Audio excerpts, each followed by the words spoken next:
my boyfriend's grandfather. He suffered from a heart attack, and that was sudden and unexpected. As his grandfather was lying on the floor, the only movement was from the air from my boyfriend's lungs. Excuse me.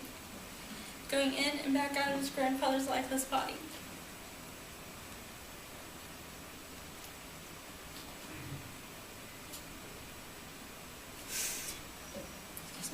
Seeing his heartbeat flatline on the monitor will forever remain as my last memory of him.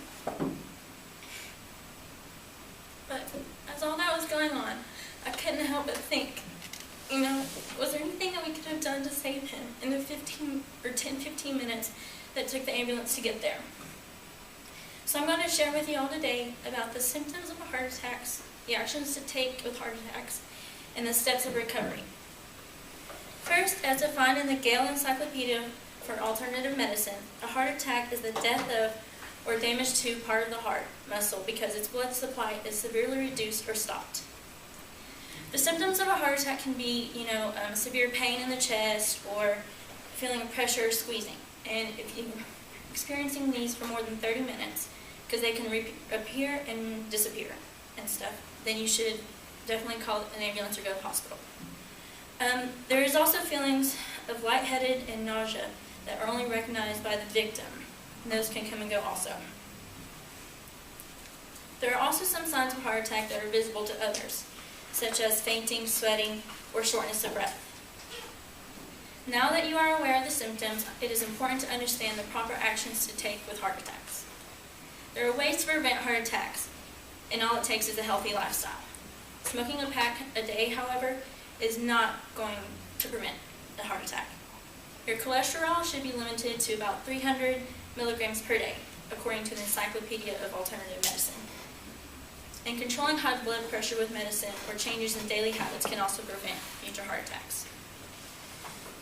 And if it's too late to prevent a heart attack and you're in the midst of it, there are immediate actions that you can do, which they shouldn't be taken lightly. If somebody's experiencing heart, symptoms, you should automatically call the ambulance and take them to the hospital. The Heart Healthy Women organization suggests to chew an aspirin because it gets into the bloodstream faster than if it's just swallowed. Another immediate action is to begin CPR to help keep the oxygen flowing and the heart beating. Once a heart attack occurs, there are options to prevent a future one and to be prepared for another one. You can talk to your doctor about types of medicines you can get. There's different tablets, and you can put them underneath your tongue when you're having a heart attack, and it helps slow down the process. And regular exercise and healthy eating habits can also help prevent future heart attacks. Lastly, the road to recovery can be long and a hard journey, depending on the circumstances. If a patient survives a heart attack, they may be offered a rehabilitation program that consists of 3 stages. The first stage is done in the hospital, and it consists of beginner-level exercise so the patient does not face any issues from being in the bed so long. The second stage is usually an outpatient facility, and they focus on helping the patient regain their strengths in their daily activities. Whether it be, trying to fix dinner or make a bed, they help them do that.